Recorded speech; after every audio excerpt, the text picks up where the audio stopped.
¿Qué tal, chicos? Soy el licenciado Gerardo, ya muchos me conocen. Tuve la oportunidad de trabajar poco con ustedes, a lo mejor representarlos en el área. La verdad espero que nos recuperemos todos lo más próximamente posible. De verdad yo también quisiera verlos en el área del lugar práctica clínica y pues debido a esta situación pues tenemos que encerrarnos, ¿no? Hago este video con el motivo y con el cariño para que esto sea más práctico, más digerible y bueno, les voy a dar diferentes pasos para hacer un diagnóstico diferencial. Oh, aquí está Michael Jordan. Entonces el dolor muscular casi siempre va a ser punzante, va a ser específico. Fíjate que me duele aquí en bíceps, o fíjate que me duele en la porción más proximal de bíceps. En este caso, ¿qué nos está diciendo? Que es un tendón, porque sabemos que los tendones están en la parte, ya sea en la inserción o en el origen del músculo, ¿cierto? Entonces, también, ¿cómo podemos intensificar más el dolor para diagnosticarlo de manera más fácil? Entonces, le digo al paciente, ¿sabe qué? Flexione el codo. Fíjate que me duele al flexionar el codo. Ok, muy bien. Siempre se asocia el dolor muscular al movimiento. Entonces, ¿cómo puedo saber más si es un problema de bíceps? ¿Sabe qué, señor? Flexione el codo y yo le aplico resistencia. Fíjate que me duele cada vez que aplicas más resistencia. Entonces, esta es una forma también para diferenciar si es una estructura muscular u otra, ¿no? Y también podemos saberlo por medio del estiramiento. A ver, señor, voy a hacer un estiramiento. Entonces, ¿cómo podría hacer un estiramiento de bíceps? Haciendo la extensión de codo. Entonces estos serían como que los pasos más fáciles para saber si es un problema muscular, ya sea en bíceps, ya sea en tríceps, ya sea en cuádriceps, viceversa. Muy bien. Bien, podemos presentarla por la palpación. La ventaja es que los músculos son, a la mayoría, o los músculos más superficiales, los podemos palpar y podemos percibir si hay cierta lesión. Puede ser un dolor específico en la zona donde estemos palpando, o también puede ser por medio de una contractura. Las contracturas pues las podemos nosotros palpar al momento de hacer presión en ese punto y normalmente sentimos como una ligera obstrucción, es decir, sentimos liso. Pasamos específicamente en la contractura, hacemos presión, el paciente presenta más dolor y aparte nosotros sentimos una protuberancia en esa estructura. Entonces pasamos al siguiente punto número 2, fibra nerviosa. Bien, entonces ¿cómo podemos diferenciar que hay una lesión de una fibra nerviosa? Pues la fibra nerviosa casi siempre se maneja de manera electrificante. El paciente que tenga algún problema de nervio ciático dice que recibe choques eléctricos en la parte posterior de la pierna, ¿cierto? Entonces, para entender un poco más fácil esta estructura, vamos a hablar de lo que es la neurodinamia. La neurodinamia consiste en deslizar un poco la fibra nerviosa o evitar que esté comprimida. Sabemos que la fibra nerviosa duele por un medio de compresión, ya sea por deslizamiento, es decir, por tracción de la fibra nerviosa, algo que la está traccionando, o por medio de compresión de esta forma, algo que la está oprimiendo. Eso lo podemos ver en áreas de disco, también podemos ver en cadera y viceversa, ¿cierto? Entonces, en este caso, pues sabemos que la fibra nerviosa pasa en la parte posterior de la pierna, en este caso el nervio ciático, y entonces el dolor se intensifica más en pacientes que casi siempre están encorvados, ¿sí? De hecho, una prueba diagnóstica para diferenciar si es un problema de nervio ciático es pidiéndole al paciente que se siente, esténse de estación, realizamos una extensión de la pierna con dorsiflexión del pie y posteriormente realizamos una flexión del tronco. ¿Qué es lo que estamos, y también posiblemente de la cabeza, para intensificar el dolor? ¿Qué es lo que estamos haciendo en este caso? Sabiendo que la fibra nerviosa pasa por la parte posterior, estamos intensificando el estiramiento, es decir, estamos haciendo más estiramiento a esa fibra nerviosa que pasa por atrás. Ahora, si ustedes me quisieran acompañar de manera práctica, ¿cómo podemos también describir otro dolor nervioso? Bueno, hay un método que también, igual dentro de la neurodinamia, que es para saber si hay un problema en el nervio radial. El nervio radial pasa por la parte posterior del brazo o de la cabeza del húmero, pasa por aquí y termina acá, en la palma de la mano. Entonces, ¿cómo podemos diferenciarlo?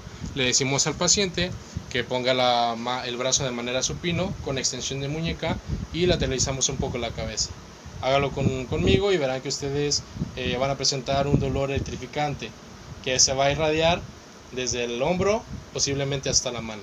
Esa es otra característica de la fibra nerviosa.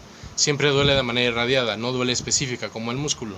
Duele desde el hombro al brazo, duele desde el glúteo hasta la parte de la rodilla o hasta parte de debajo de la pierna. Bien, entonces, ¿cómo podemos diferenciar un dolor ligamentoso? El dolor ligamentoso casi siempre es ardoso, es decir, duele de forma ardiente, duele en la estructura del ligamento y también duele al estirarlo, cuando hay una lesión, ¿verdad? Entonces, ¿cómo podemos diferenciarlo? Vamos a hablar de una de las patologías más frecuentes que se encuentran en deportistas, que es la inversión del pie, es decir, del tobillo.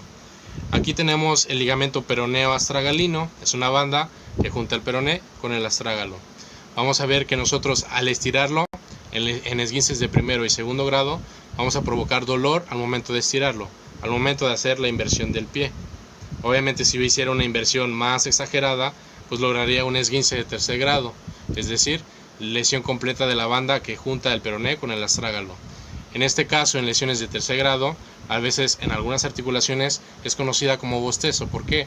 Porque no hay banda que proteja ese movimiento, es decir, el movimiento yo lo puedo seguir dando y no voy a tener un límite, no hay una banda que me evite que yo siga realizando ese movimiento exagerado, ¿cierto? Entonces voy a provocar una amplitud de movimiento articular y también un orificio en esta parte, ya sea también en rodilla. Este es un orificio debido a que no hay ligamento que lo cubra. Bien, ahora vamos a hablar de lo que es un problema vascular. Esa estructura, pues, sabemos que hay diferentes vasos sanguíneos. Hay vasos sanguíneos que van hacia la estructura ósea, hay vasos sanguíneos que van hacia la fibra nerviosa, viceversa, ¿no? Tratan de difundir cantidad de oxígeno a diferentes estructuras. Entonces no la pude poner ni al principio ni al final, pero pues la puse en este segmento. Cuando es un problema vascular siempre duele de manera ardosa, que siempre duele caliente, es decir, que arde, que está quemando. Y nuevamente los pacientes lo presentan como un dolor con hormigas, es decir, presenta cierto hormigueo en esa estructura. Esto quiere decir que es un problema vascular. Desgraciadamente, pues esta estructura pues no la podemos analizar de otra forma tan fácil como a lo mejor una lesión nerviosa, como una lesión muscular, pero pues por medio de estos síntomas podemos diferenciar si es un problema vascular. Bien chicos, entonces ya por último vamos a hablar del dolor estructural óseo o dolor en la articulación. Normalmente la estructura ósea siempre duele en la parte más interna y es imposible palparlo. ¿Cómo lo podemos describir en un paciente? Normalmente el paciente dice que le duele, a lo mejor siendo un ejemplo, en el hombro, pero a nosotros aunque palpemos no podemos palpar la zona donde le molesta. Entonces se manifiesta como por un ejemplo. Nosotros palpamos la zona y ellos describen, fíjate que me duele ahí donde estás tocando, pero me duele en la parte más interna, es decir, como si fuera más hacia adentro. Entonces esto pudieras describir un problema articular. También podemos describir un problema articular normalmente en las rotaciones.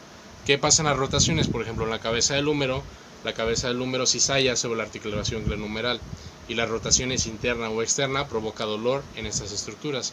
Entonces posiblemente una rotación interna o externa cizalle la articulación y esto quiere decir que hay un problema o un desgaste en esa articulación. También burlamente podemos mencionar que es un dolor meteorológico, o nuevamente como nuestros abuelitos dicen que fíjate que va a llover porque me duele la rodilla. Entonces, ¿qué quiere decir esto? Que es un problema articular o un problema óseo, en este caso. Los problemas crónicos casi siempre son asociados a problemas articulares u óseos. Y también podemos diferenciar dolores articulares o dolores óseos por movilizaciones pasivas. Cuando yo le digo al paciente que realizo la movilización y él no está haciendo ningún esfuerzo, lo estoy diferenciando a lo mejor de un dolor muscular, porque esto implicaría que él realizara el movimiento. Entonces yo le digo, a ver señor, yo muevo su hombro, voy a hacer flexión, extensión de hombro, a lo mejor rotaciones internas y externas, que es donde presentan más dolor. Ojo, es muy importante que diferencien este tipo de movimiento porque también puede provocar lesiones en otras estructuras. Pero una movilización pasiva a la articulación sin que el paciente realice el movimiento puede ser asociado también a un dolor articular. Bien chicos, pues aquí la última parte del video, la verdad espero les haya gustado.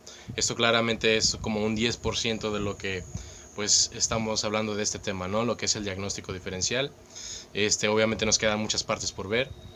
Obviamente hay que tener muchos fundamentos, hay que tener pues los estudios radiológicos, estudios de laboratorio, la clínica, la sintomatología del paciente, también muchas veces las movilizaciones, los rangos de movimiento, a veces las alteraciones de la marcha, estudios de la marcha, de la biomecánica del paciente, presentaciones del dolor, la palpación sobre todo también.